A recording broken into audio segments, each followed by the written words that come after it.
Isha foundation Adiyogi temple Bengaluru నుంచి 1.5 hour time పడుతుందండి ఈ ఆదియోగి టెంపుల్కి వెళ్ళడానికి. మేము బెంగళూరు నుంచి హైదరాబాద్ వచ్చేటప్పుడు వెళ్ళామన్నమాట.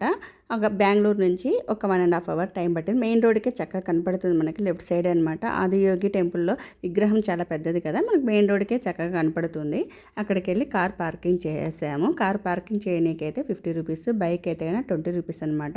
ఇంక ఇక్కడ వచ్చేసి చెప్పులు అండి. చెప్పులు వచ్చేసి మనము అక్కడ స్టాండ్లో వదలడం కాదు, ఎందుకంటే ఇది ఎంట్రన్స్ అని, మనం ఇక్కడ నుంచి లోపలికి వెళ్తాం కానీ వచ్చేది ఎక్కడో వేరే ప్లేస్లో వస్తాం కాబట్టి మళ్ళీ అప్పుడు చెప్పులు ఎలాగని చెప్పేసి మనం చెప్పులు అక్కడ వదిలేస్తే వాళ్ళు ఒక బ్యాగ్లో వేసుకొని మనకు ఒక టోకెన్ ఇస్తారు. ఆ చెప్పులు స్టాండ్ అనేది మళ్ళీ అక్కడ లోపల వేరే రూమ్లో ఉంటాయన్నమాట. అక్కడ ఒక టోకెన్ మనం వచ్చేటప్పుడు రిటర్న్ అది కూడా చూపిస్తాను చూడండి. రిటర్న్ వచ్చేటప్పుడు అక్కడ టోకెన్ ఇస్తే చెప్పుల బ్యాగ్ మనకి ఇచ్చేస్తారనమాట. ఇది కూడా చాలా బాగుంది అనిపించింది ఐడియా. మనం మళ్ళీ ఇట్లా తిరుక్కొని రాకుండా చక్కగా మనం వచ్చే రూట్లోనే మనకు చెప్పులు అందజేస్తారు. ఇది ఎంట్రన్స్ దగ్గరే టెంపుల్ అనమాట. టెంపుల్లో ఎక్కడ వీడియోలు అయితే తీయనీయట్లేదండి, ఇది బయట కదా. ఈ చక్రాలను అయితే మాత్రం అందరూ తిప్పుతున్నారు, వీడియో కూడా తీసుకోవచ్చు. జనాలు అయితే అక్కడ పర్మిషన్ ఉందన్నమాట వీడియోకి. ఇవి చక్రాలు వచ్చేసి రాయితో చేసినవి అనమాట, కాబట్టి చాలా బరువు ఉన్నాయి. ఫస్ట్ మా హస్బెండ్ తిప్పారు, తర్వాత నాన్న నేను తిప్పుతానని చెప్పి మా అబ్బాయి వెళ్ళాడు.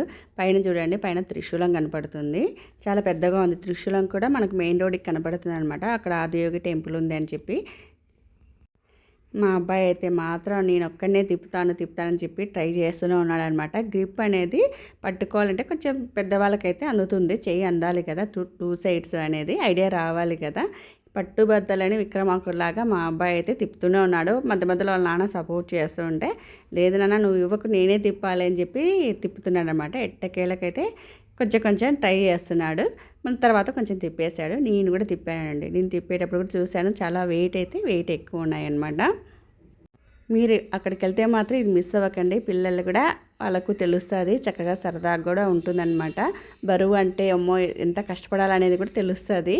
చూడండి ఎట్టకేళ్ళకి వాళ్ళ నాన్న ఇక్కడ చూపించేసరికి కొంచెం మెల్లగా తిప్పాడనమాట. అమ్మయ్య నాకు వచ్చేసిందని అదొక హ్యాపీ అనమాట మా అబ్బాయికి అయితే. ఇక్కడ నుంచి లోపలికి వెళ్ళంగానే స్టార్టింగ్లోనే వచ్చేసి నాగమ్మ టెంపుల్ ఉంటుందన్నమాట. అక్కడ వచ్చేసి విగ్రహానికి చక్కగా పూజలు చేసుకోవచ్చు. మనకు కావాలంటే అక్కడ పూలు, దీపాలు, కర్పూరము అన్నీ అమ్ముతున్నారు. అక్కడ దండం పెట్టుకొని, అక్కడైతే వీడియో అలో లేదనమాట. లోపలికి వచ్చేసాము. ఇక్కడ లోపలికి వచ్చాక ఇక్కడ కూడా బయట వీడియో తీసుకోవచ్చు. మా అబ్బాయి గారు చూడగానే పరుగులు తీస్తున్నాడు అనమాట. కానీ లోపల మాత్రం చాలా పెద్ద ప్లేస్ అండి. అది చాలా ప్రశాంతంగా ఉంటుంది. అసలు సౌండ్స్ అనేది ఎక్కువ అనిపించదు. అక్కడ వెళ్ళే వాళ్ళు కూడా చాలా ప్రశాంతంగా, చాలా సైలెంట్గా వెళ్తున్నారనమాట. ఇక్కడ ఏది గోల అన్నట్టు ఏం లేదు. మాట్లాడుకోవడం కూడా చిన్నగానే మాట్లాడుకుంటున్నారు. చాలా బాగుంటుందన్నమాట. ప్లేస్ కూడా చాలా పెద్ద ప్లేస్. పిల్లలు కూడా మనము వెళ్తే హ్యాపీగా అసలు ఏడవకుండా చక్కగా ఉంటారు. లోపలికి ఎంట్రన్స్ అవ్వగానే మనకు పెద్ద నంది కూడా ఉంటుంది. నందికి ఎదురుగా వచ్చేసి ఆదియోగి విగ్రహం అనమాట. చూడండి ఎంత పెద్దగా ఆకాశము ఆదియోగి విగ్రహం చూడండి ఎలా ఉన్నాయి. ఇక్కడ నంది చూడండి ఎంత బాగుందో కదా, చాలా బాగుంది అనిపించింది. నంది విగ్రహం కూడా చాలా పెద్దగా ఉంది. చూడండి ఎంత హైట్లో ఉందో చూడండి, చాలా పెద్దగా ఉందన్నమాట నంది.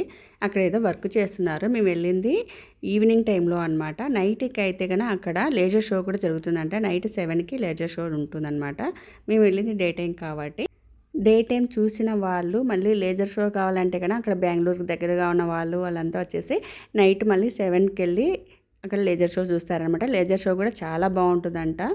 ఇక్కడ ఆదియోగి విగ్రహం కింద వచ్చేసి యోగేశ్వర లింగం ఉంటుందన్నమాట. అక్కడ మనము అభిషేకం చేయాలి అనుకుంటే కన్నా ఒక రాగి చెంబులో వచ్చేసి వాటరు, అలాగే పూలు, అలాగే దీపాలు అన్నీ పెట్టారండి.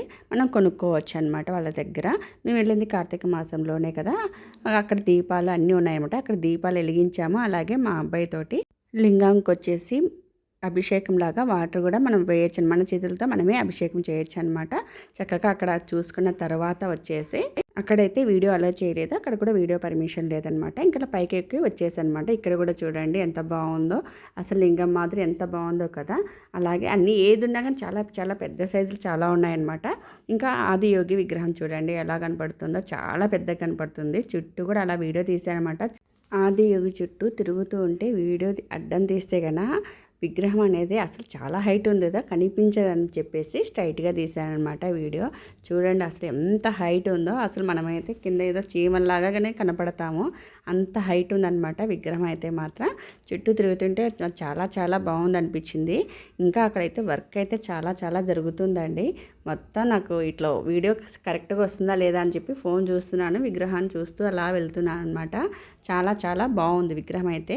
ఈవినింగ్ టైంలో అలాగే అక్కడికి వెళ్ళి ప్రశాంతంగా కాసేపు ఉండాలి అనుకుంటే ఈవినింగ్ టైంలో కానీ వెళ్తే కన్నా చాలా చాలా ప్రశాంతంగా కూర్చొని రావచ్చు అనమాట.